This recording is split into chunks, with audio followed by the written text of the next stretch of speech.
Bien, hermanos, Dios les bendiga. Regálenme un segundito acá, solo estamos. Bien, que el Señor les bendiga. Qué bueno, estamos una vez más acá reunidos, alabando y glorificando el nombre de nuestro Dios. Hoy estamos celebrando el domingo de Pascua. Bueno, no celebramos, pero conmemoramos o recordamos el domingo de Pascua, y en su iglesia queremos hacer algo un poco diferente para esta semana. Sé que tenemos muchos discipulados y sé que tenemos varias enseñanzas ahí con las que estamos tratando de salir. Espero que estén siendo de mucha bendición para su vida. Pero queremos aprovechar esta semana para hacer algo que creería yo que es imposible hacerlo, al menos en el contexto de nuestra iglesia, es imposible hacerlo en una semana regular. Y queremos aprovechar el hecho de que nos estamos conectando para los discipulados todos los días, de lunes a domingo, a las 7:30 de la noche. Entonces, esta semana vamos a pausar un poco los discipulados y queremos eh, mostrarle, o queremos hacer un pequeño estudio de la cronología de lo que pasó en los últimos 7 días, en la última semana del Señor Jesús. El domingo, que es hoy, domingo de Pascua o domingo de la entrada triunfal, quiero explicarle qué fue lo que pasó el día domingo, cuáles son todos los eventos que sucedieron. No todos los evangelios narran exactamente qué fue lo que pasó todo el domingo. Hay que hacer una sinopsis de los evangelios, hay que entrelazar los evangelios para que nosotros podamos tener en cuenta qué fue lo que pasó. Entonces vamos a ir de evangelios, vamos a estar en varios evangelios tratando de darle una cronología a lo que pasó el día domingo. El día lunes, qué pasó el día lunes, lo vamos a ver mañana. El día martes, qué pasó el día martes, cuáles son los eventos que acontecieron el día miércoles, el día jueves y así consecutivamente. Entonces, el día de hoy vamos a hablar de la entrada triunfal y otros eventos que se dieron en esa semana. Así de que busque conmigo, por favor, su Biblia en Mateo capítulo 21, versículos del 1 al 11. Esto sí es realmente una odisea, porque son varios pasajes y vamos a tratar solamente de sacar o de extraer las enseñanzas principales en cada uno de estos. ¿Y por qué es importante que nosotros podamos entender esto? Porque si usted se fija, bueno, Mateo tiene 28 capítulos, por ejemplo, y la última semana de Jesús comienza en el capítulo 21. Ahí comienza la última semana. Entonces, para que usted tenga una idea, el Evangelio de Mateo, por ejemplo, dedica 20 capítulos a hablar de 2 años, 11 meses y 3 semanas, si lo quiere ver así. Si hablamos de que fueron 3 años de ministerio de Jesús, son 20 capítulos para aproximadamente 3 años y 8 capítulos para una tan sola semana. 8 capítulos para una semana. Eso quiere decir de que lo que aconteció en esa semana es increíblemente importante, y es como cuando el lente de la cámara se enfoca en una parte importante de la vida de Jesús. Entonces creo que es de mucho valor que nosotros podamos entender qué fue lo que pasó durante esta semana. Así de que le voy a invitar a que ore conmigo, por favor. Vamos a orar y vamos a pedir la bendición del Señor, y luego vamos a ir leyendo algunos textos. Padre, que tu palabra sea bendecida en esta mañana. Agradecemos, Señor, por la oportunidad de poder estudiarla, de estar reunidos de manera virtual alrededor de ella, para que a través de tu palabra, que es santa, que es perfecta, que es inerrante, tú puedas enseñarnos acerca de Jesús, puedas darnos testimonio acerca de tu Hijo y a través de esta maravillosa palabra puedas confrontar nuestra vida, puedas consolarla y puedas edificarla. Oramos para que el Salvador sea exaltado y nosotros humillados. Oramos para que nuestros corazones y nuestras mentes conmemoren este maravilloso evento y que podamos ser diferentes a esa multitud que aclamaba y cantaba al Hijo de Dios. Sin embargo, tenían expectativas completamente diferentes a lo que el Rey tenía que ser. Ayúdanos a alinear nuestras expectativas, nuestra mente, nuestro corazón a tu palabra y a poder confiar en ti conforme a lo que tú vas haciendo y la voluntad que se va ejecutando en nuestras vidas. Gracias, Señor, por ser un buen Dios. Nos ponemos en tus manos, Espíritu Santo, para que nos des entendimiento e iluminación de la palabra. En el nombre de Jesús, amén y amén. Entonces, amados, estamos, como les decía, es realmente maravilloso que podamos hacer este estudio. Y Mateo capítulo 21 habla de la entrada triunfal de Jesús. Quiero que veamos todo lo que, o al menos lo que pasó en este día.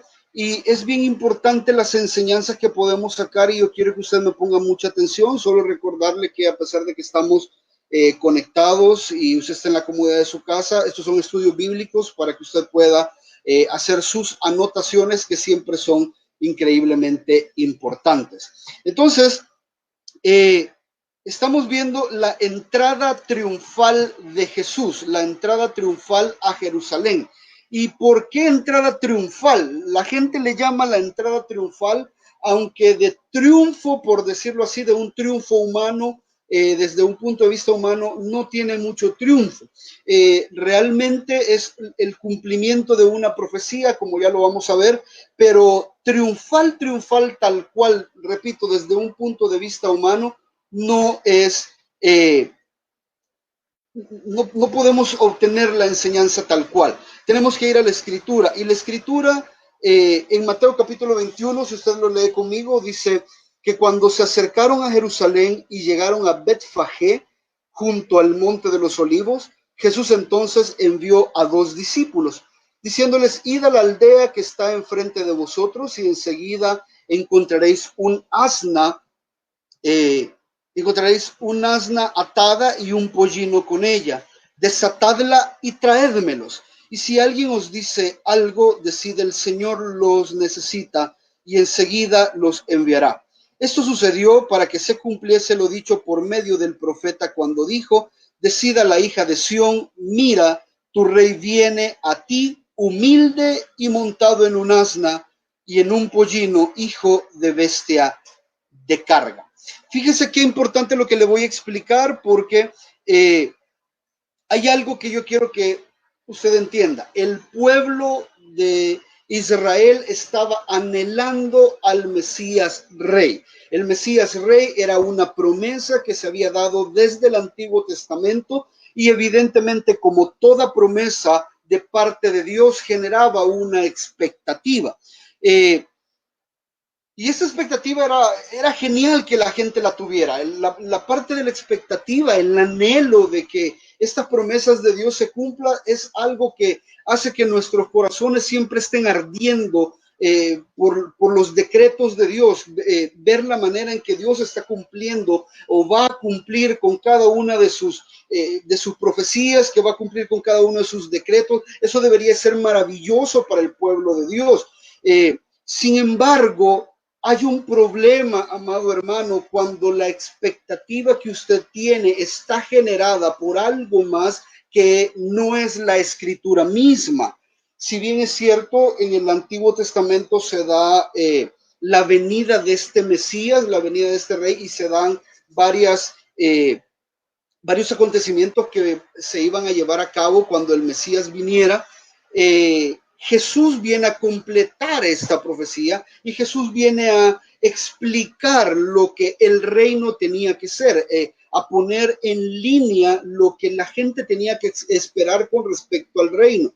Usted ha estado estudiando con nosotros Mateo capítulo 13, hace un par de semanas lo estuvimos viendo, y en Mateo capítulo 13 nos dice el Señor, nos explica cómo va a funcionar el reino, quiénes van a habitar en el reino, qué es el reino, cómo se va a desarrollar el reino, pero la gente no entendía, la gente estaba cegada, la gente estaba aferrada a sus propios conceptos, y cuando escuchaban lo que Jesús hablaba a través de las parábolas, que era algo súper sencillo de entender, la gente no entendía por la grosura de sus corazones, porque había oscuridad en sus entendimientos. Entonces, en este contexto, la gente estaba anhelando al Mesías Rey, y evidentemente, como todo Mesías, como todo rey, ellos tenían ciertas concepciones. Todos tenemos concepciones humanas acerca de lo que es la autoridad. Por ejemplo, si usted va a una oficina de gobierno, en la oficina de gobierno están las imágenes del presidente, y creo que incluso de la primera dama, lo veía en un video del aeropuerto. En el aeropuerto hay una foto del presidente con la primera dama. ¿Por qué hay una foto del presidente? Porque se quiere mostrar, es una forma de mostrar quién está en autoridad en esa región. Lo mismo sucedía en el antiguo, en los tiempos bíblicos. No crea que esto de poner las fotos es algo que se ha adoptado hoy. No, eso es algo que viene desde los tiempos bíblicos, cuando, o antes de los tiempos bíblicos, incluso cuando a los gobernantes se les miraba como dioses. Entonces se hacían imágenes y se hacían estatuas de los gobernantes que estaban fungiendo en ese momento para que la gente los viera. Eran señales de autoridad.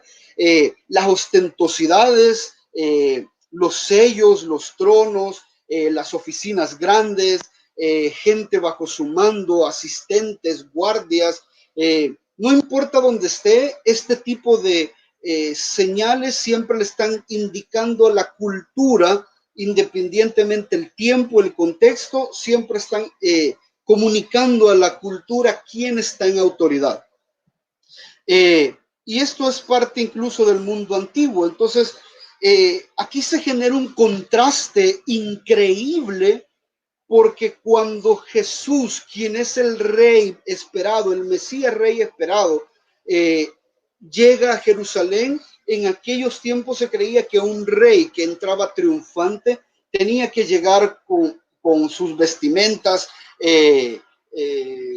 pomposas, tenía que llegar en un caballo hermoso, un caballo. Usted tal vez ha visto la imagen de Napoleón. Está montada en un caballo, y el caballo es increíblemente grande, es un caballo blanco. Esa es la idea de alguien que viene triunfando de una guerra, viene esbelto, viene con toda pompa.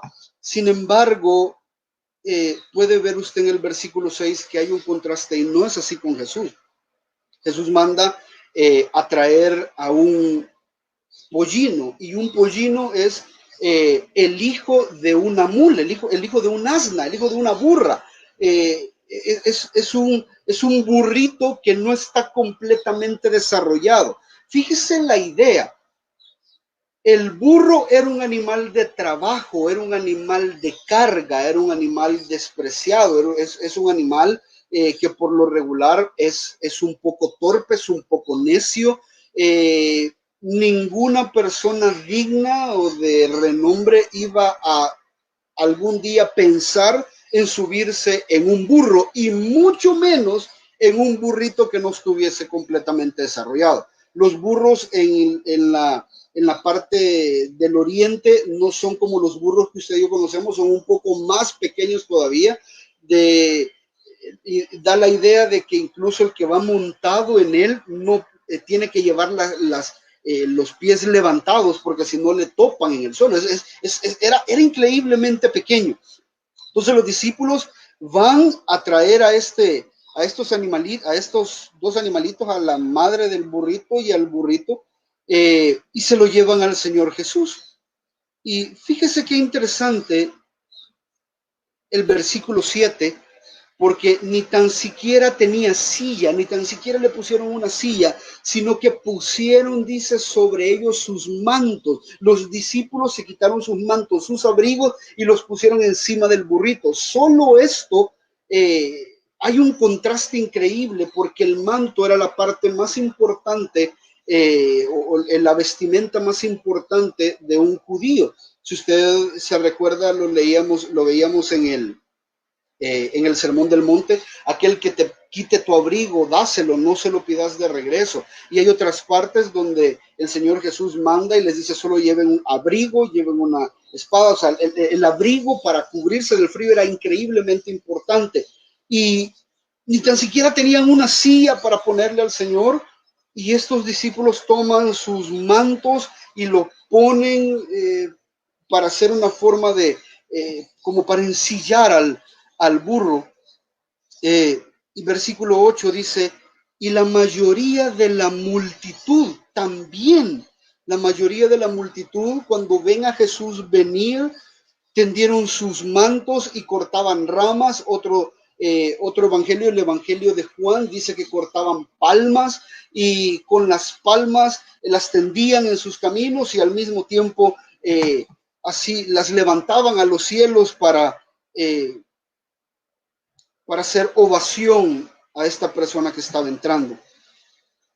Y quiero hacer un énfasis en esto. Había una multitud de personas. El Evangelio de Juan nos dice que había una multitud de personas que habían llegado a celebrar la Pascua a Jerusalén. La Pascua era una fiesta que se celebraba y era prácticamente obligatorio que todo judío viajara desde donde ellos estuvieran dispersos a Jerusalén, porque Jerusalén era el único lugar donde se podía celebrar la Pascua, en el templo. Entonces ellos viajaban y habían multitudes. Se cree que habían alrededor de 2 millones de personas en un pueblito, como que usted diga, un lugar mucho más pequeño que San Salvador, un lugar mucho más pequeño que la zona metropolitana de San Salvador. Y se reúnen millones de personas y estas personas están teniendo una respuesta al Mesías. Y quiero que usted me entienda algo. Esta respuesta que ellos estaban teniendo es una respuesta correcta, es una respuesta genuina, es una respuesta real. Pero hay un problema. Cuando usted tiene expectativas terrenales acerca de algo celestial, tiene que usted tener en cuenta que algo va a salir mal. Cuando usted tiene expectativas terrenales o evalúa las cosas desde un nivel terrenal, lo que tendría que ser evaluado desde algo celestial, usted va en su momento a verse desilusionado. El Señor siempre va a sobrepasar las expectativas que nosotros tenemos. Entonces, fíjese qué interesante. Esta gente, al ver a Jesús montado en un pollino, al ver a Jesús montado en un burrito, algo les hizo clic. ¿Y qué era esto que les había hecho clic? Había una profecía en Zacarías 9 con respecto a este evento. Zacarías 9 dice: regocíjate de sobremanera, hija de Sión. Hija de Sión se le llamaba a la ciudad de Israel o al pueblo de Israel. Y da voces de júbilo, hija de Jerusalén. He aquí tu rey viene a ti justo, o sea, quiere decir perfecto, recto, y viene dotado de salvación. Con solo esto, a la gente le creó una expectativa impresionante, porque en este contexto la gente estaba siendo oprimida por el pueblo romano, estaba siendo oprimida por el imperio romano, y ellos querían ser libertados de este pueblo y esperaban al Mesías que estableciera su reino y ellos pudiesen ser libertados. Entonces, cuando ellos vieron que el Mesías venía dotado de salvación, esto fue lo que se les vino a la mente. Y dice que viene humilde y viene montado en un asno, en un pollino, hijo de asna. ¿Y qué es lo que va a hacer este Mesías? Va a destruir el carro de Efraín, el caballo de Jerusalén, y el arco de guerra será destruido. Hablará paz a las naciones y su dominio será de mar a mar y desde el río hasta los confines de la tierra. Y en cuanto a ti, por la sangre de mi pacto, he librado a tus cautivos de la cisterna en la que no hay agua.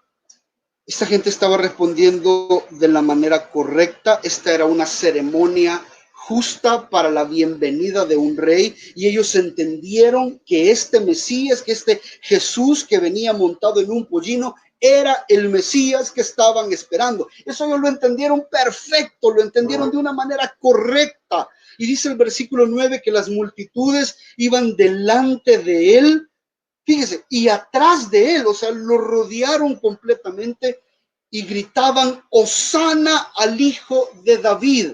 Hosana quiere decir, es un tipo de alabanza que quiere decir salvación. El Señor trae salvación a su pueblo. Hosana al hijo de David. Bendito el que viene en el nombre del Señor. Hosana en las alturas, que esta gloria, que esta celebración que hay en el cielo de salvación, también la podamos tener nosotros aquí. Eso es lo que estaba cantando el pueblo, y lo estaba cantando rodeando a Jesús cuando Jesús iba entrando en el pollino. Ellos estaban declarando que ese Jesús, que por 3 años anduvo predicando alrededor de Galilea, era el Mesías que ellos esperaban. Ellos estaban respondiendo física y verbalmente de una manera correcta. Estaban haciendo un tributo al hijo de David, estaban haciendo un tributo al rey, al que viene en el nombre de Dios y que venía a salvarlo. Perfecto, es correcto todo eso. Pero curiosamente, lo que estaban cantando es el Salmo 118. Y solo para que usted tenga una idea, Salmo 118 dice: bendito el que viene, bueno, 118, 25, dice: te rogamos, oh Señor, sálvanos ahora, te rogamos, prospéranos ahora. Versículo 26, bendito el que viene en el nombre del Señor, desde la casa del Señor os bendecimos. Versículo 27, el Señor es Dios y nos ha dado luz. Atad el sacrificio de la fiesta con cuerdas a cuernos del altar. Eso es una celebración tremenda. Tú eres mi Dios y gracias te doy. Tú eres mi Dios y yo te exalto. Ese es el canto que estaban cantando. Ahora, esto se cumple de una manera tan dramática porque el versículo 22 de ese mismo Salmo 118 dice que Jesús es la piedra que desecharon los edificadores, y esa piedra ha venido a ser la piedra principal del ángulo. Obra del Señor es esto, admirable a nuestros ojos. Este es el día que el Señor ha hecho. Regocijémonos y alegrémonos en él. Yo no sé si usted puede ver, pero hermano, solo viendo esto, usted puede tener confianza de la manera en la que Dios cuadra absolutamente todos los tiempos. Jesús anduvo durante 3 años predicando fuera en Galilea y llega a Jerusalén, y hoy que está en Jerusalén, entra en un pollino y la gente comienza a cantar el salmo, justamente el salmo en el cual se dice que la piedra angular donde tenía que ser edificado todo, fue desechada por ellos. Y al mismo tiempo cantan: Hosana, bendito el que viene en el nombre del Señor. ¿Sabe por qué lo desecharon? Desecharon a Jesús porque el Mesías Rey no cumplió con las expectativas de ellos. ¿Usted quiere ver un pueblo enojado? ¿Usted quiere ver a alguien enojado? ¿Quiere ver a alguien fúrico? ¿Quiere ver a alguien con deseos de venganza? Genéreles expectativas y no las cumpla. Genéreles expectativas y no las satisfaga. Yo por eso, al hablar de el matrimonio, soy increíblemente crudo. A veces la gente se extraña cuando en las bodas yo digo que esto Al celebrar una boda, estamos celebrando algo caótico, algo catastrófico. Porque ya de por sí un pecador es peligroso. Ahora imagínense dos pecadores uniendo sus vidas. Eso es terriblemente catastrófico, hermano.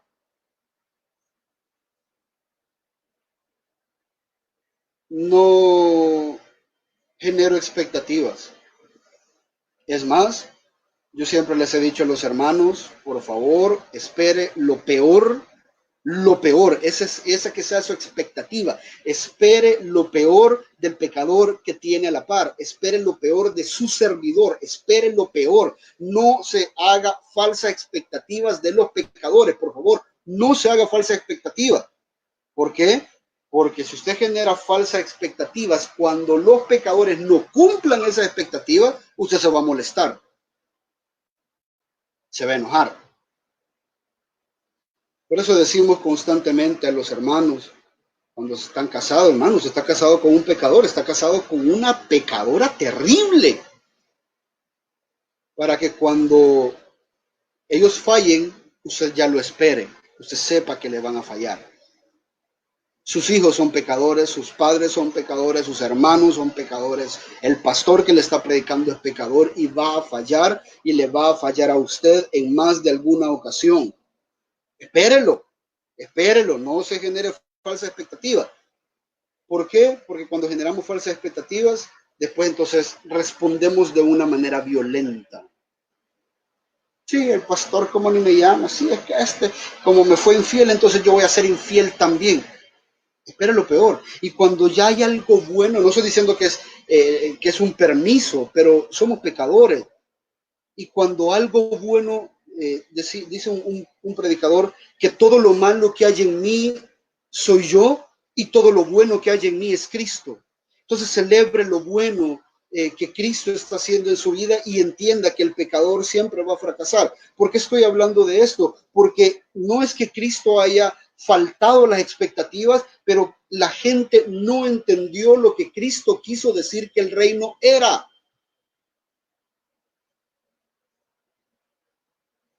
Ellos tuvieron expectativas limitadas de restauración. Ellos pensaron que la restauración que el Mesías Rey iba a traer era una restauración a la gloria de Israel, a la ostentosidad de Israel, que iban a volver a los tiempos de Salomón, que iban a volver a los tiempos de David.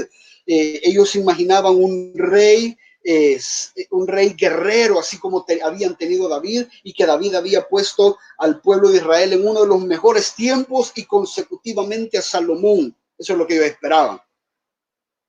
Que como Zacarías dice, el rey iba a gobernar toda la tierra de mar a mar. Eso esperaban ellos. Ellos esperaban una posición de reino, una posición de gobierno, una posición de exaltarse ellos. Eso es lo que ellos esperaban.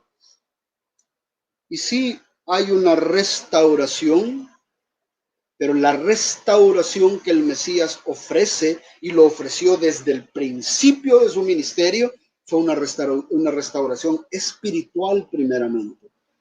¿Se recuerda la predicación de Juan el Bautista y la de Jesús? Arrepiéntanse porque el reino de los cielos se ha acercado. Arrepiéntanse porque un reino de santidad ahora está dentro de ustedes, está con ustedes.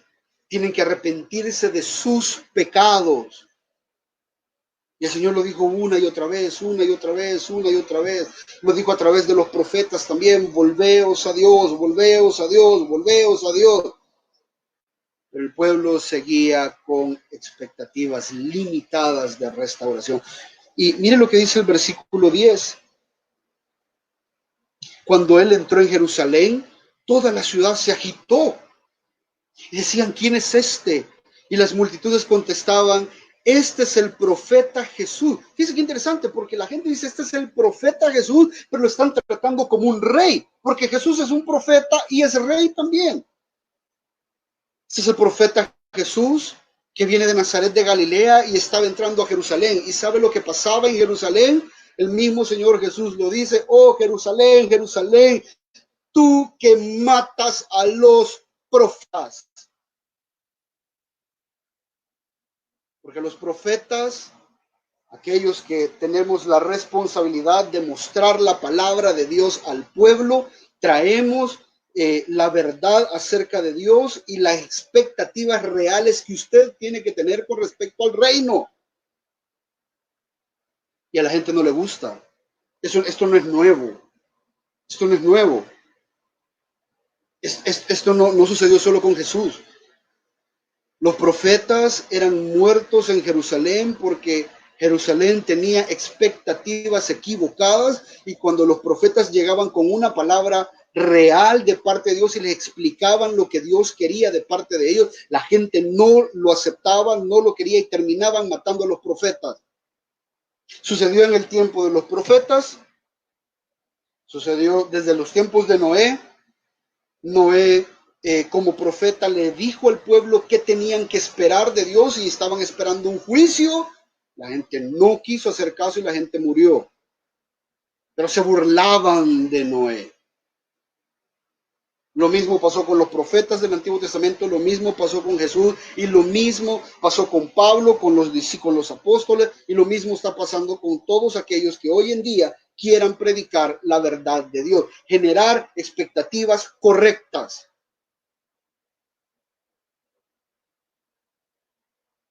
Jesús entra a la ciudad que es su ciudad, donde él va a gobernar,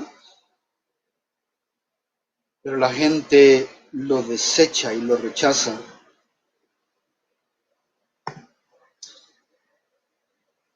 De un momento a otro esta gente pasó, y fíjese qué interesante lo que le voy a explicar, póngame mucha atención. Esta gente de los tiempos de Jesús nos debe de recordar que somos nosotros iguales a ellos, igualitos. Porque hoy en tiempos de coronavirus, por ejemplo, hermano, sí, verbal y físicamente reconocemos que Jesús es el Rey. Verbal decimos, no, Él es el Señor, Él es el Rey. No, verbalmente lo hacemos, profundamente, estamos profundamente en lo correcto. Pero cuando el Señor no cumple con nuestras expectativas, lo desechamos.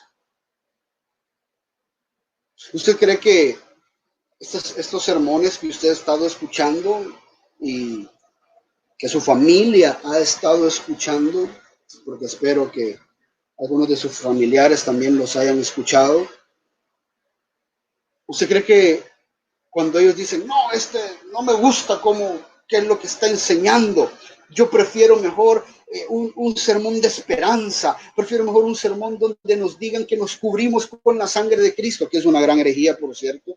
Si usted ha escuchado a su pastor que le dice, estamos cubiertos con la sangre de Cristo y el coronavirus no nos va a tocar, ese es un gran hereje, porque la sangre de Cristo no sirve para...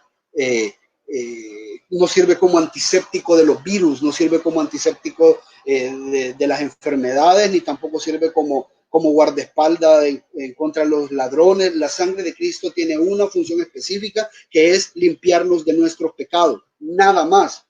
Y ya con eso cumple toda su labor excelsa, majestuosa. La sangre de Cristo no sirve para que usted cubra su carro para que nadie se lo robe, ni que cubra su casa, ni que unja a sus hijos, para eso no sirve la sangre de Cristo. La sangre de Cristo sirve para que usted se arrepienta de sus pecados y sea limpiado de ellos. Para eso sirve la sangre de Cristo.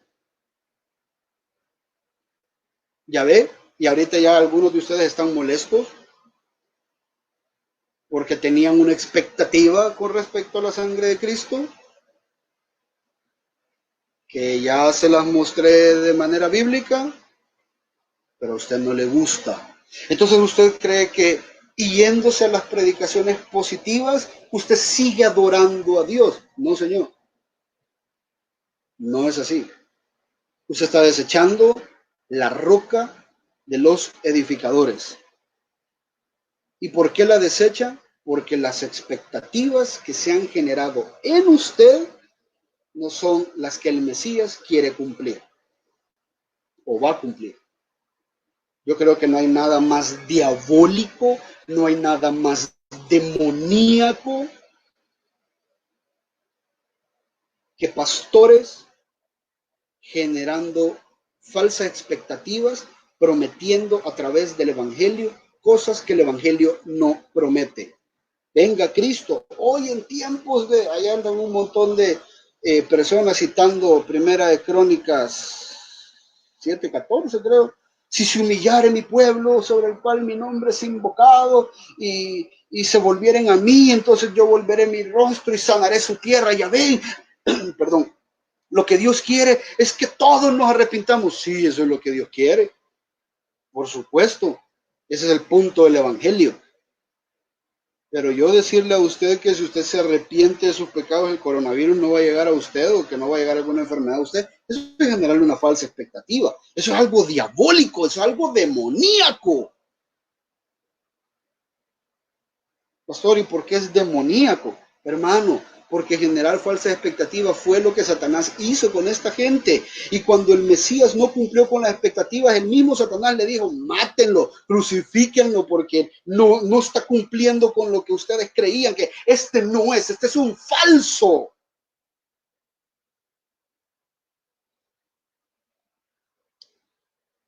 No hay nada más terrible que un pueblo adorando a Dios, pero profundamente engañado.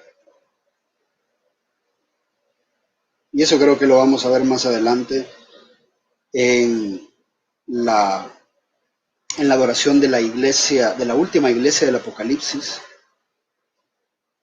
Ese texto que usted escucha, que yo le invito a que no se vaya a perder esos sermones del Apocalipsis que estamos estudiando.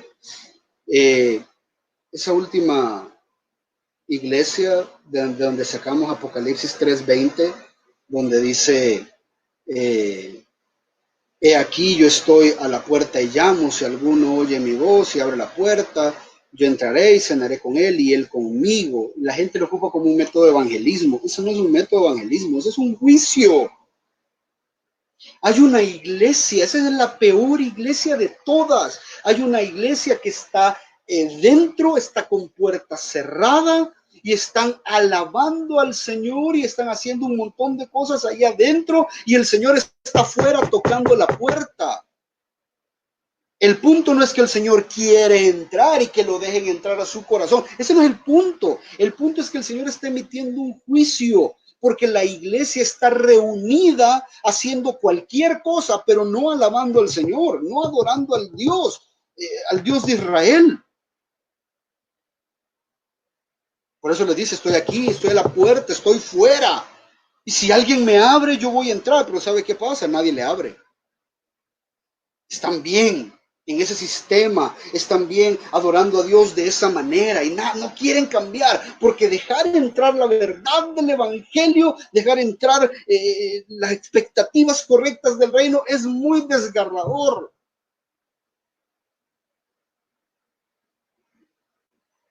Eso es lo triste de la iglesia hoy en día. Y no solo es de la iglesia hoy en día, esta ha sido la constante de todos los tiempos, de todos los tiempos.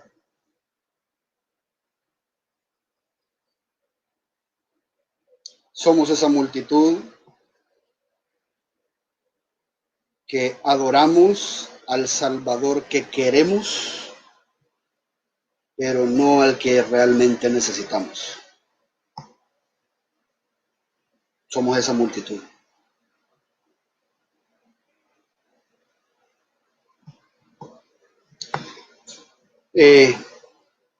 Inmediatamente después, ese fue el primer evento, Jesús entra, la gente lo ovaciona, la gente le aplaude,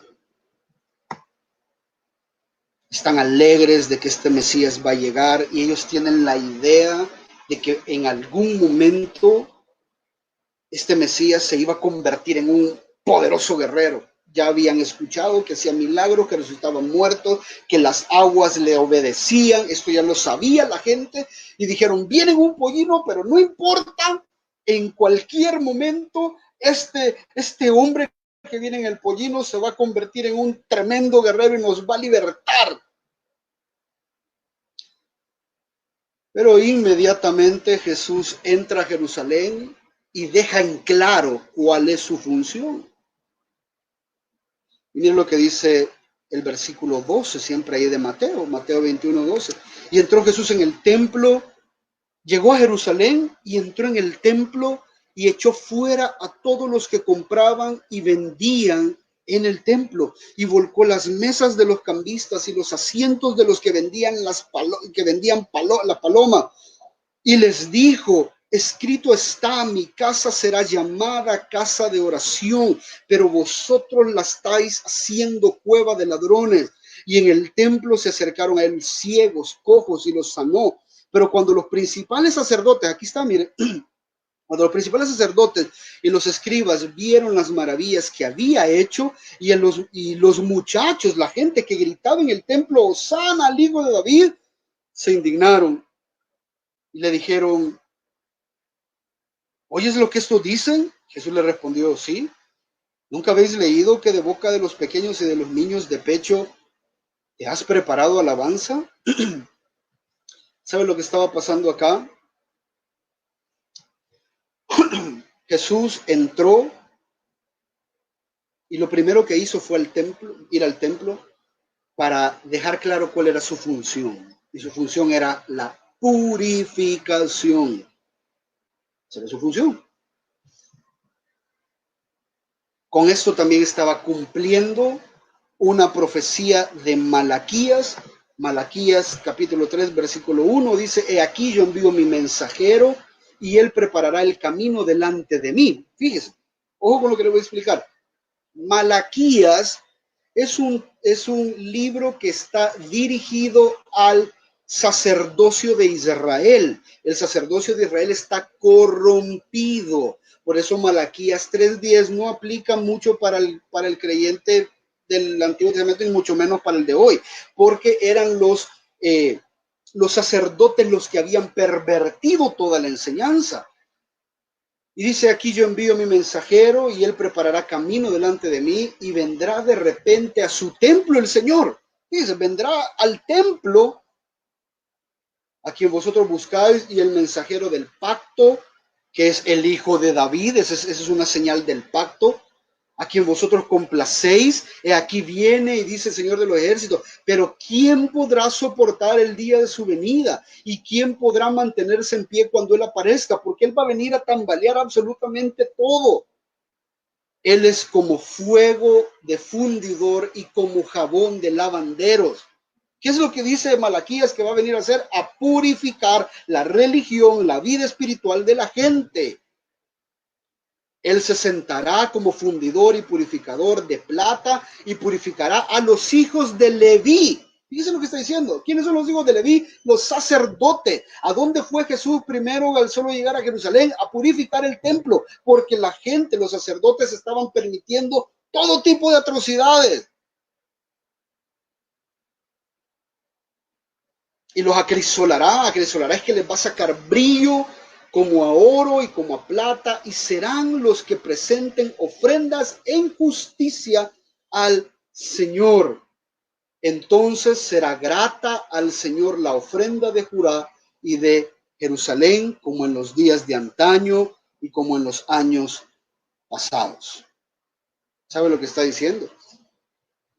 Que el templo y la vida espiritual del pueblo de Israel tenía que ser purificada, y el Señor llega con el propósito de purificarlos para que se presente la ofrenda perfecta. Eso es lo que dice Malaquías, y eso es lo que el Señor llega a cumplir. Él entra en su pollino, no se va al gobierno de Roma, sino que se va al templo, y con una ira santa, con una ira justa, vuelca las mesas y los echa a todos. Llega a este lugar que se llama el atrio de los gentiles, que era el lugar del templo donde toda la gente podía llegar y adorar, y los gentiles podían llegar y adorar al Señor.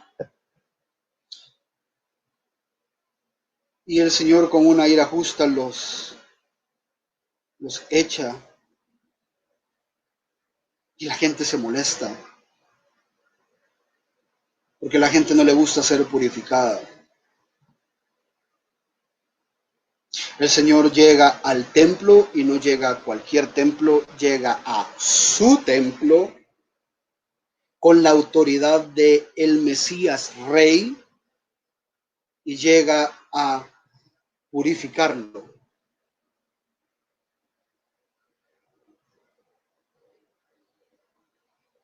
Jesús hace una purificación, una limpieza, pero no del pueblo romano como la gente lo esperaba, sino de la religión adulterada, de la vida espiritual que ellos tenían.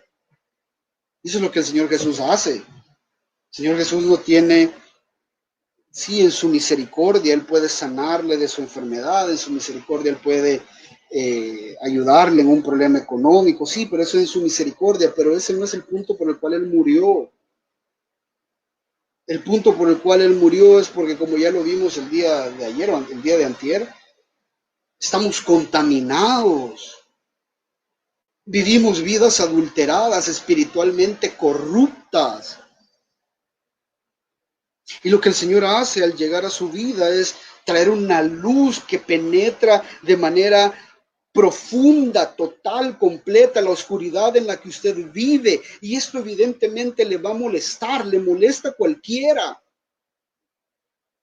Cuando la luz de Cristo irrumpe nuestra vida y nuestra oscuridad, solo tenemos dos opciones: o dejamos que esta luz nos llene de claridad, o nos enojamos, defendemos nuestro pecado y buscamos sacarlo de nuestra vida. No existe una tercera opción. Si a usted no le gusta lo que está escuchando y prefiere a Daniel Javid, prefiere a Dante Gebel, al ladrón de Dante Gebel, que está invitando a la gente a que siembre en tiempos de escasez para que Dios le multiplique. Ese no es el punto. Ese no es el punto del Evangelio.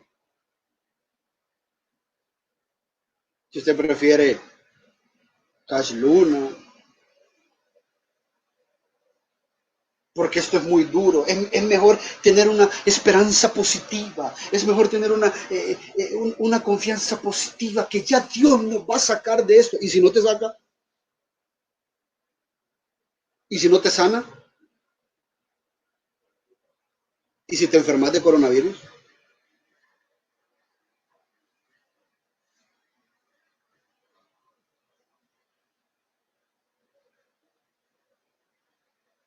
¿Sabes cuál es el problema?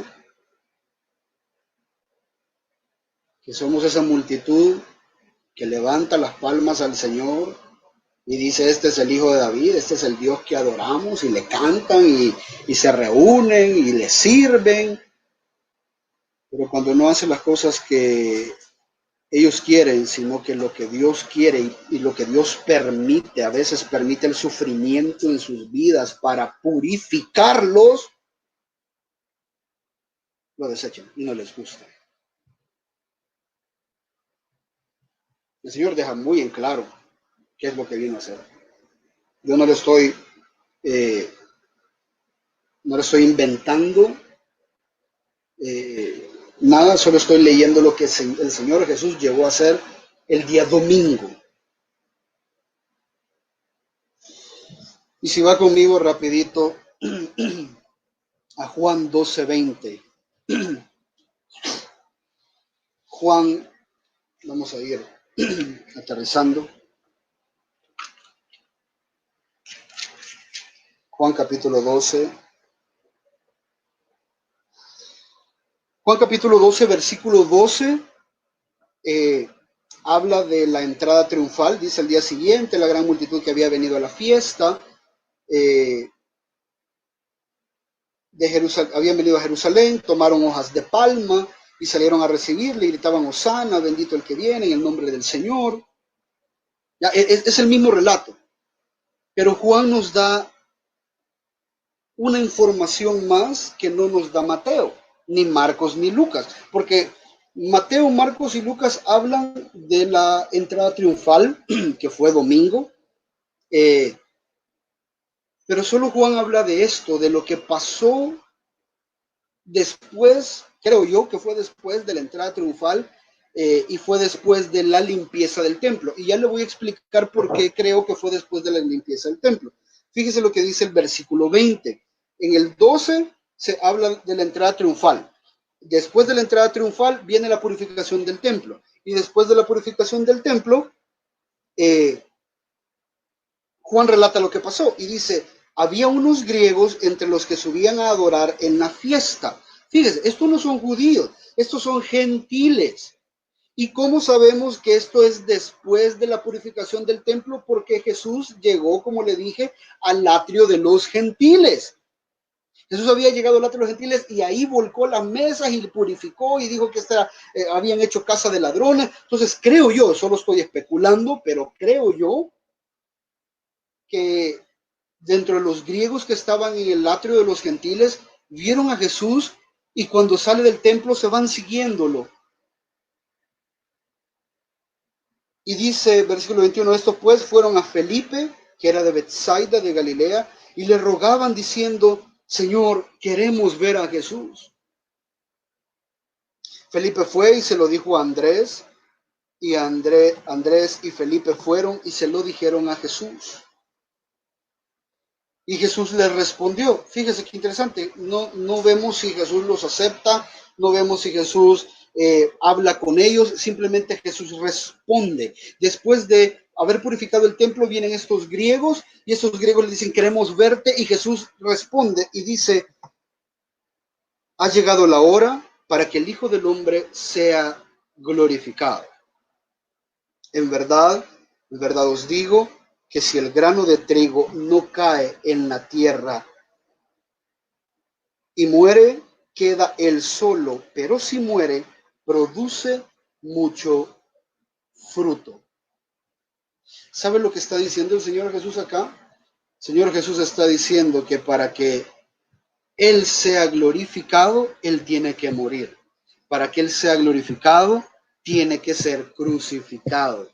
Esto ya lo había dicho el Señor Jesús en repetidas ocasiones, pero en esta ocasión, anteriormente el Señor Jesús dice, va a llegar el día en el que el Hijo del Hombre será maltratado, el Hijo del Hombre será. Está hablando en tiempo futuro. Pero acá, después de la entrada a Jerusalén y después de la purificación del templo, el Señor Jesús dice, hoy ha llegado el momento. Ha llegado el momento de ser glorificado, pero para ser glorificado es necesario que el grano de trigo caiga a la tierra y muera. Para ser glorificado es necesario ser crucificado. Y hermano, este es el principio del evangelio. Nadie puede esperar una corona sin antes no carga la cruz. Nadie puede esperar una vida eterna si antes no muere a esta. Eso es lo que el Señor Jesús está diciendo.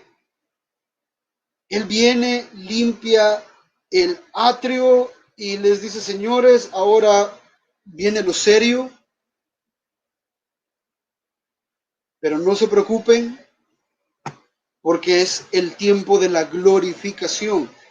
Ese es el tiempo en el que para que yo pueda ser glorificado, tengo que sufrir. Y, hermano, este es el Evangelio. Este es el Evangelio de Cristo. Todo aquel que le ofrece una vida eterna sin sufrimiento, le está ofreciendo un evangelio falso.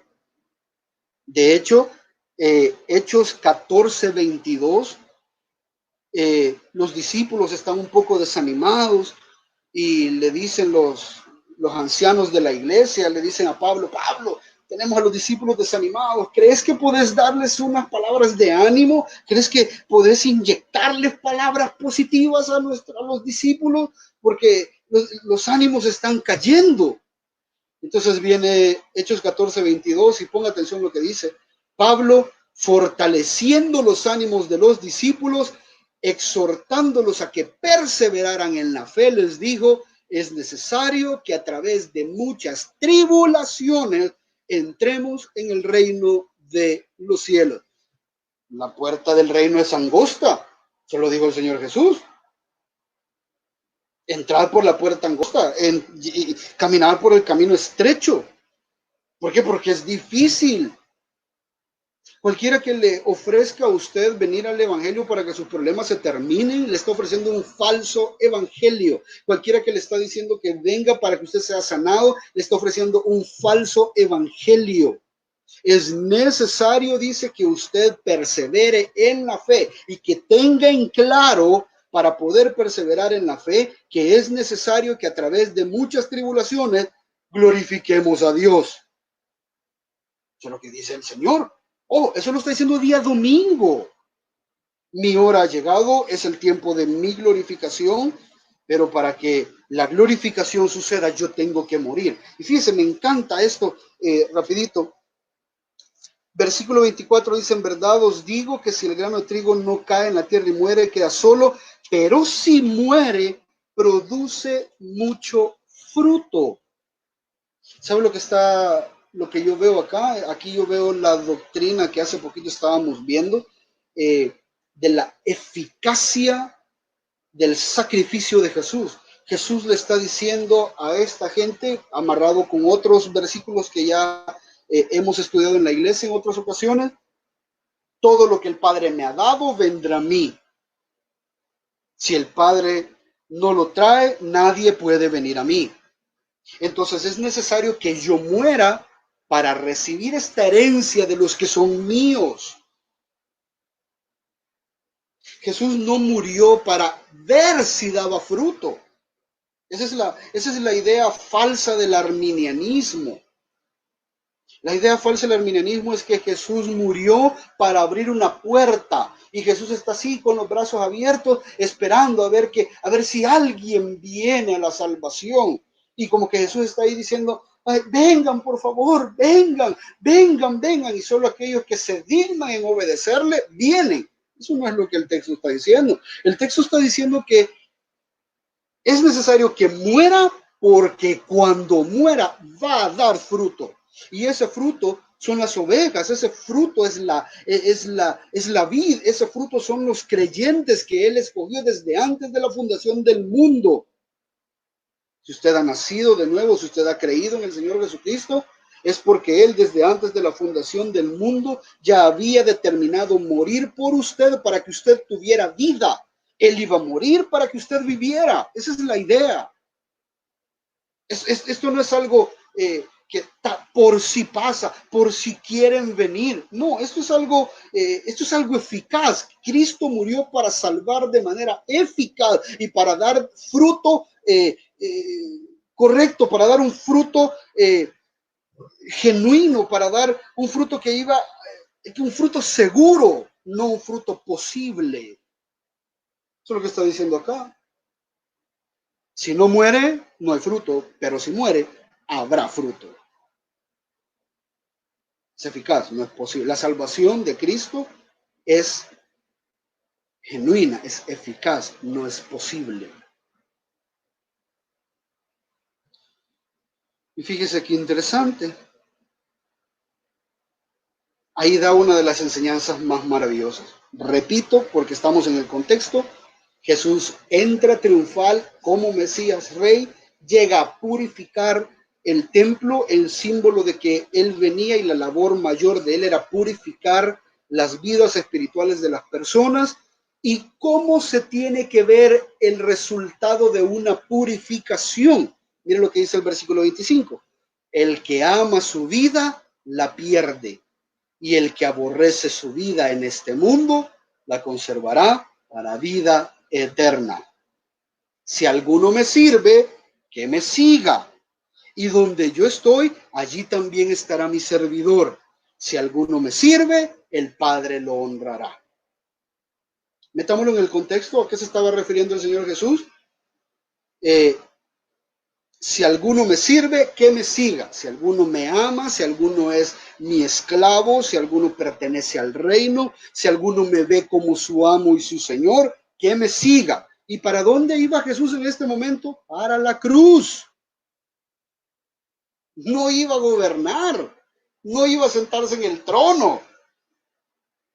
Esta fue la mala idea que tuvo la madre de Juan y Jacob. Se recuerda que le llegan y le dice, Señor, que mis hijos esté uno sentado a la derecha y otro a la izquierda. Y el Señor Jesús le dice, no saben lo que están pidiendo. ¿Será que pueden beber de la copa que yo voy a beber? ¿Será que ustedes pueden tomarse este trago amargo de sufrimiento que yo voy a sufrir? Y ellos le dicen, sí, sí podemos. Ellos no sabían qué es lo que estaban diciendo, pero el Señor Jesús sabía que ellos iban a sufrir lo mismo que él, porque eran discípulos auténticos, genuinos. Y el Señor Jesús les dice, sí, de hecho, sí van a tomar de la misma copa. De hecho, sí van a sufrir lo mismo que yo voy a sufrir, lo mismito. Si el mundo los ha odiado es porque me han odiado a mí. Si el mundo los persigue es porque me han perseguido a mí. Si el mundo los desecha es porque me desechan a mí. El Señor les dice, sí, tienen razón, van a sufrir lo mismo que yo, pero ¿saben qué? Esas posiciones en el cielo no me compete a mí darlas, pero sí les compete a ustedes sufrirlas. Ese es el Evangelio. Eso es lo que Jesús hizo domingo y está enseñando. Está enseñando lo que tenemos que esperar del Mesías Rey. Una purificación que va a traer dolor, una purificación que trae muerte. Si alguno me sigue, si alguno me sirva, que me sigue. ¿A dónde voy? A la cruz. Sí, voy a ser glorificado, así como usted y yo tenemos una promesa de ser glorificados, pero antes de ser glorificados, tenemos que ser crucificados. Y mire lo que dice versículo 27. Ahora mi alma se ha angustiado y ¿qué diré? Padre, sálvame de esta hora. Eso es lo que voy a pedir. Pero entiendo la voluntad del Padre que para esta hora he llegado. Padre, glorifica tu nombre. Entonces, Padre, glorifica tu nombre. Y entonces vino una voz del cielo y dijo, le he glorificado y de nuevo le glorificaré. ¿Sabe lo que está diciendo acá? Que el nombre del Padre ha venido siendo glorificado de manera perfecta a través de la obediencia de Jesucristo. La única forma en la que usted y yo como simples mortales podemos glorificar el nombre del Padre. No es levantando las manos, no es asistiendo a la iglesia, es obedeciendo la voluntad perfecta de Dios en nuestra vida. Y para que usted pueda obedecer la voluntad perfecta de Dios en su vida, dice la Escritura que usted tiene que tomar su cruz, morir a usted mismo y seguir al Maestro, hacer lo mismo que Él hizo.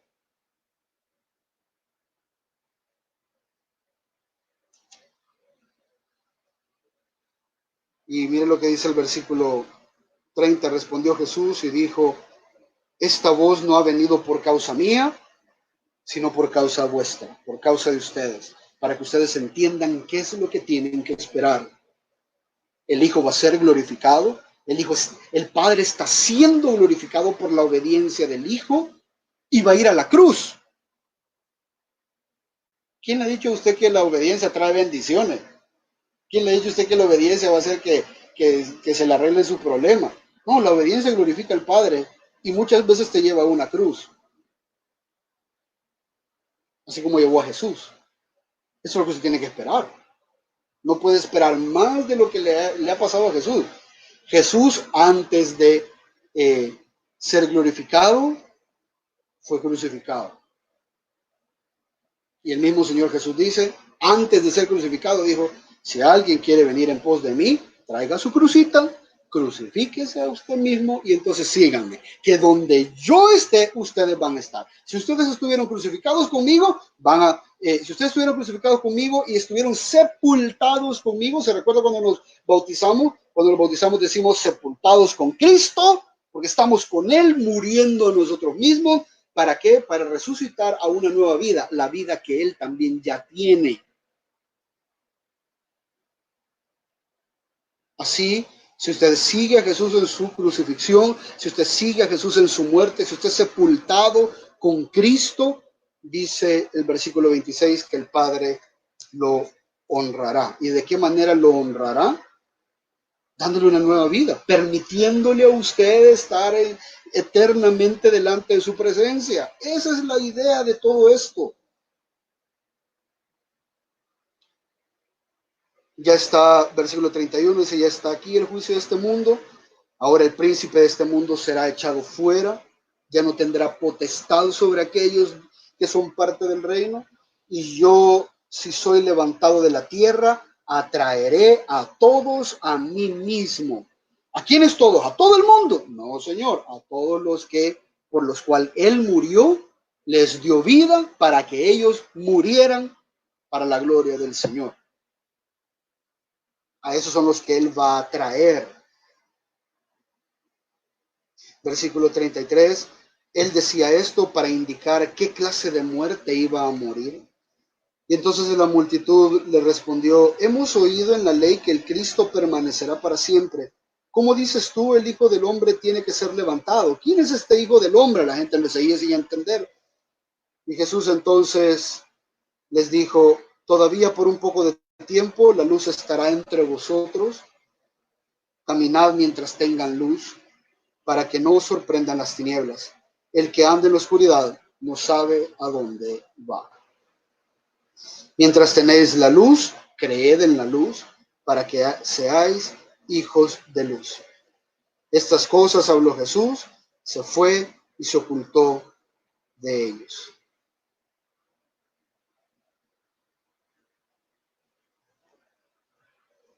Todo esto, amados hermanos, pasó en un tan solo día.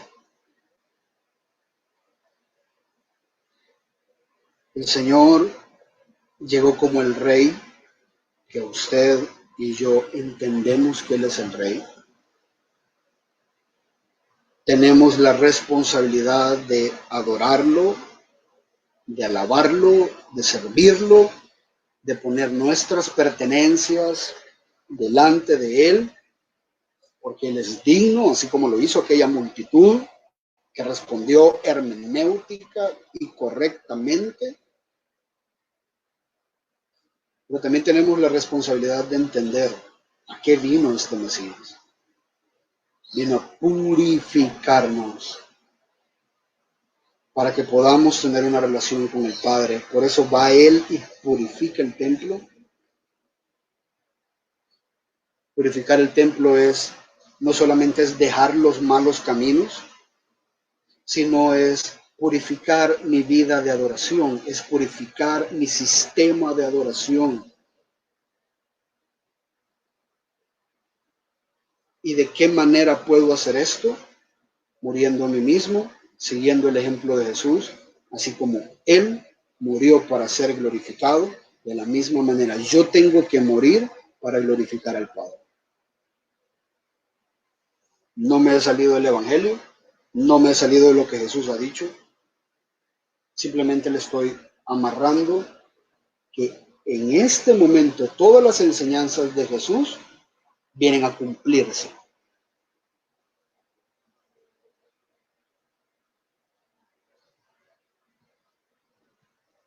Y es hoy, amados hermanos, que usted y yo tenemos la responsabilidad de responder, no solamente de una manera verbal y físicamente correcta, sino espiritualmente correcta también.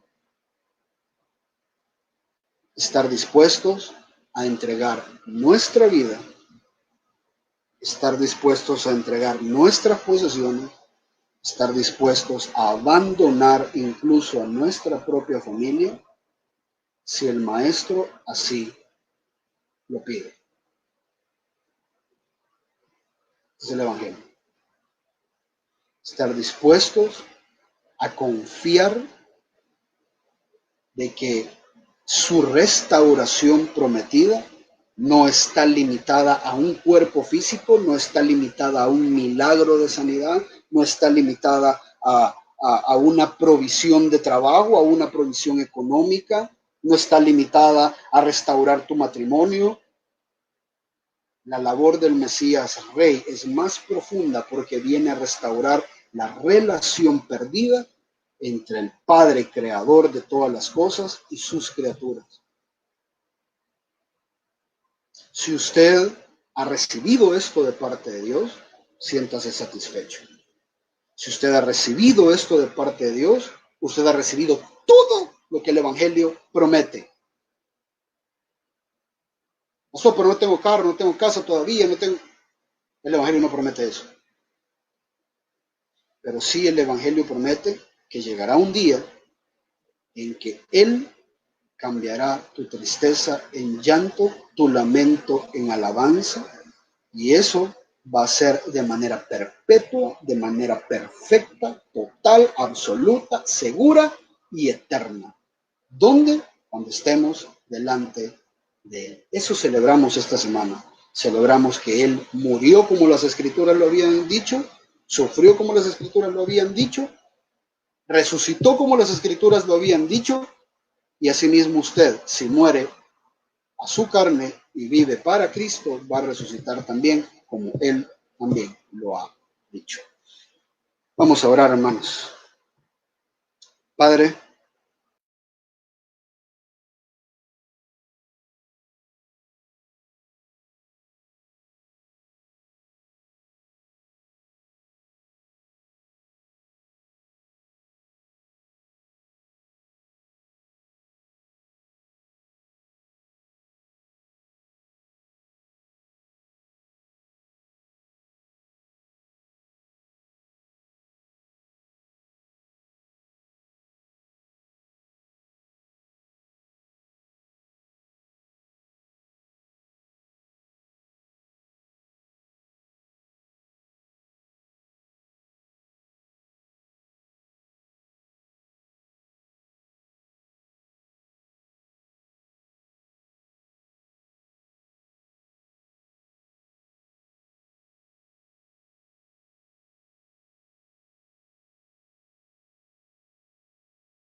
que hoy, Señor, nos ayudes a entender que tú eres la roca.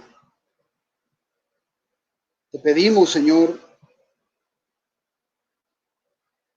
que nos recuerdes que tú eres la roca que nosotros necesitamos. Te pedimos, Señor, que nos recuerdes que es a ti a quien debemos buscar. Oro, Señor, porque son estas verdades las que la gente desecha. Oro porque son estas verdades las que destruyen falsas expectativas. Oro porque son estas verdades las que hace que el pueblo mate a los profetas. Pero tu palabra es clara, nos indica y nos recuerda cuál es la labor que tú has venido a hacer. Ayúdanos a tener el entendimiento, Señor, de que esta es la palabra que nosotros necesitamos.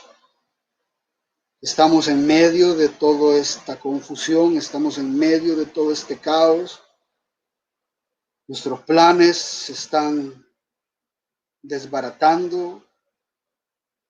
Algunos hemos tenido que hacer cambios drásticos y nuestro futuro, nuestra seguridad en esta tierra es incierta. Pero recuérdanos que al final de las cosas, Señor, nuestra alma está completamente segura en ti. Si tenemos eso, que es lo que el Evangelio ofrece, lo tenemos todo. Si tenemos eso, que es lo que tu palabra nos dice que debemos esperar, debemos de estar satisfechos, sabiendo que esta vida no termina acá, sino que llegará un día en que estaremos delante de ti, en tu presencia, adorándote, alabándote y bendiciendo tu nombre. Recuérdanos, Señor, que tú eres nuestra roca y que por nada del mundo lleguemos a desecharte, que por nada del mundo lleguemos a separarnos de ti, te abandonemos, sino que nos aferremos cada día a esta roca que edifica nuestras vidas, que nos da aliento, que nos da esperanza, para que podamos alabarte, Señor, hasta el día en el que tú regreses por nosotros. Bendito seas por siempre. Ayúdanos a cantar esta alabanza.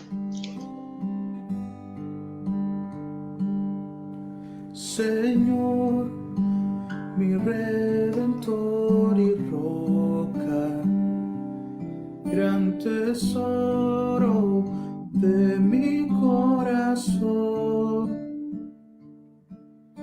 mi Dios, como tú no hay otro, solo en ti hay gozo y salvación. Tu amor más alto que los cielos, tu gracia más honda que el mar, tu ley es mi sabiduría, mi bien mayor y mi necesidad.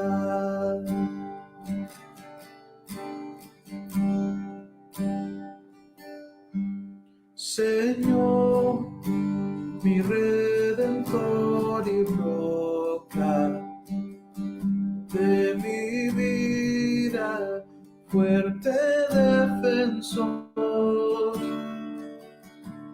Señor, tú eres mi espada contra el mal, mi escudo protector. Mi canción se acechan enemigos, esperanza en medio del dolor, mi bien en todo sufrimiento, refugio fiel en densa oscuridad.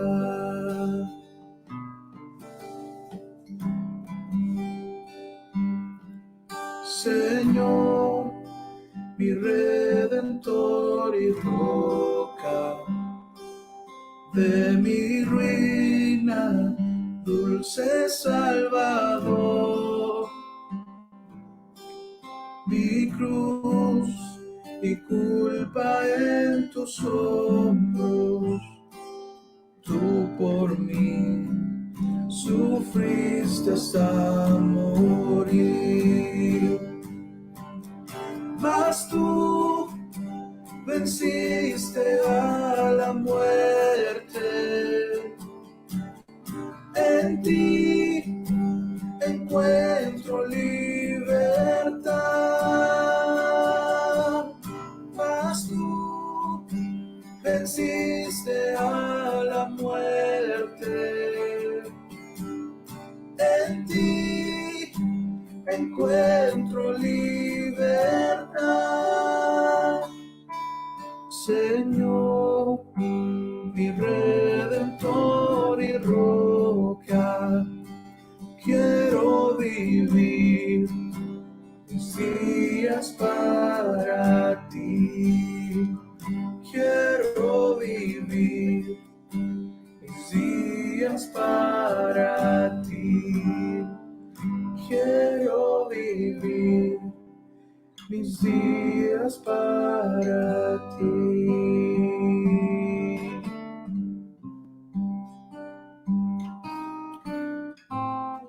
Amén.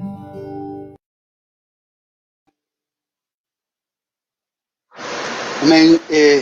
Amados hermanos, gracias nuevamente por su conexión.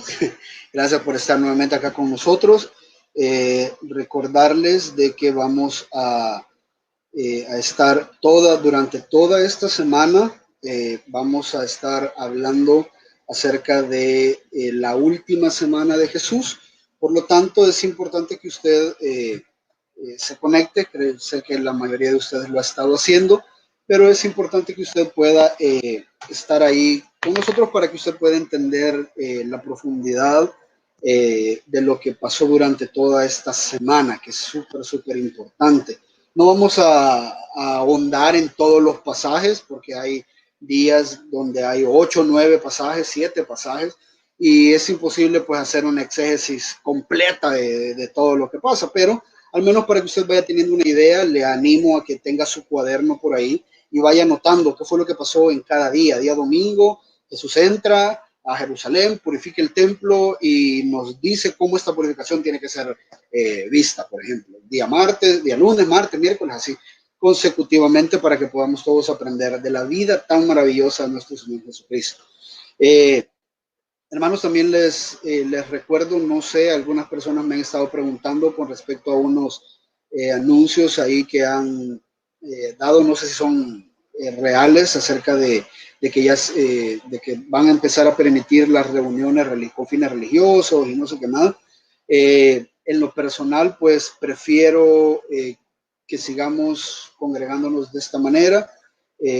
Prefiero que meditemos un poco acerca de todo lo que está pasando y pues podamos seguir congregándonos de esta manera hasta que veamos pues que ya no hay ningún peligro para su vida. Esto no tiene absolutamente nada que ver con la fe, decir, bueno, entonces yo voy a, como yo soy creyente, yo sí me voy a congregar. Eso es ser necio. El avisado ve el mal y se esconde, dice la palabra. Entonces, queremos hacer eso, así de que esté pendiente. Sí, le pido que nos ayude a orar, porque sí es un dolor para todos nosotros no estar reunidos de manera física. Es algo que nos ha caracterizado como iglesia desde el día 1, la comunión que tenemos entre los hermanos, y hoy ya no podemos tenerla de la misma manera. Entonces ayúdanos a orar para que el Señor pues en su voluntad permita que nos podamos congregar de manera segura ya dentro de poco. Agradezco a los hermanos que han estado enviando sus ofrendas. Como les decía, siempre son necesarias más que todo porque queremos estar listos para ayudar a los hermanos que están en escasez. Ya empezamos a ayudar a algunos hermanos, no tomamos fotos ni nada de eso porque no tiene sentido, pero ayúdenos a orar para que podamos nosotros podamos administrar bien los recursos, que no son muchos, han bajado bastante. Yo entiendo la escasez en la que estamos, la incertidumbre, pero si Dios pone en su corazón, le animo a que usted pueda hacer un sacrificio y enviar sus ofrendas. Queremos estar listos, como le decía, para cualquier hermano que no tenga como iglesia, no como parte del pastor, ni como parte de la familia pastoral, ayudar a los hermanos, no de ninguna manera, sino ayudar a los hermanos como parte de la iglesia, porque son parte de las ovejas que el Señor nos ha encomendado cuidar. Entonces, si usted nos lo permite y así nos ayuda, podemos estar listos para cuando haya necesidad en los hermanos. También comentarle ya como último, la próxima, bueno, espero el día de mañana o el día martes, vamos a lanzar un video que espero que usted nos lo pueda ayudar a compartir, de por qué no debemos celebrar Santa Cena el próximo domingo. Vi un montón de iglesias celebrando Santa Cena a través de Facebook hoy y que la van a celebrar la próxima semana. Bueno, Cash Luna fue uno de ellos.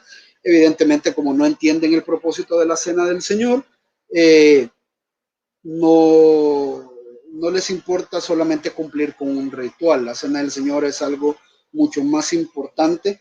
Y vamos a estar explicando en un video cortito, posiblemente el día de mañana, por qué las iglesias no deberían de celebrar la cena del Señor.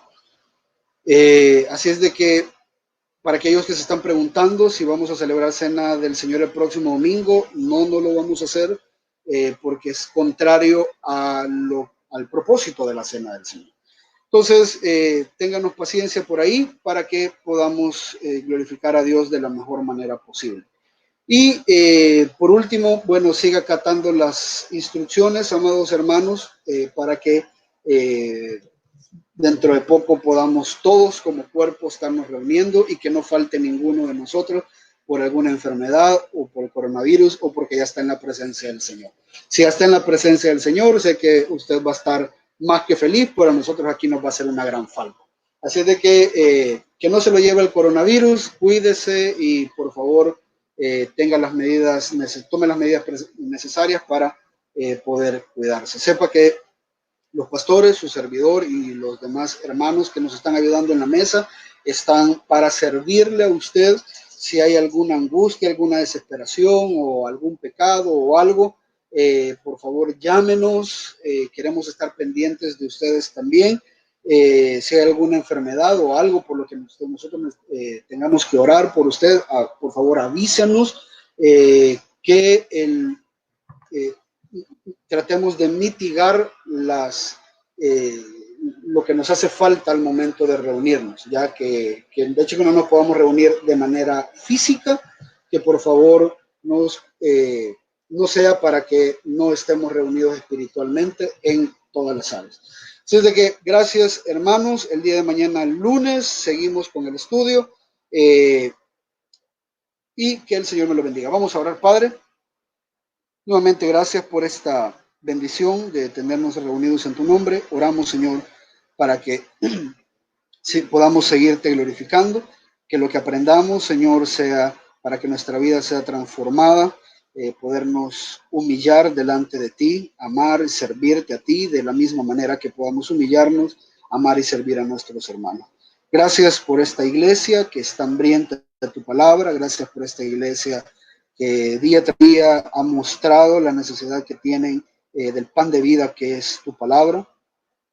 Guárdalos, protégelos, cuídelos, esa es nuestra oración, pero oramos más, Señor, que tu voluntad pueda ser cumplida en cada uno de mis hermanos, que la escasez, que la necesidad, que la incertidumbre y la enfermedad por la cual podamos pasar en estos días sirva, Señor, para acercarnos cada día más a ti y tener un panorama, un concepto más claro de quién es el Dios que adoramos y cómo nos has permitido a criaturas pecadoras adorarte a ti. Gracias por Jesucristo, gracias por la cruz, gracias por la salvación eterna. Anhelamos ese día glorioso, ese día perfecto, ese día triunfante en el que vas a venir y toda lengua confesará que tú eres el Señor. En tu nombre oramos, amén y amén. Gracias, amados hermanos, que el Señor me los bendiga y los tenga con bien. Les amamos. Hasta luego.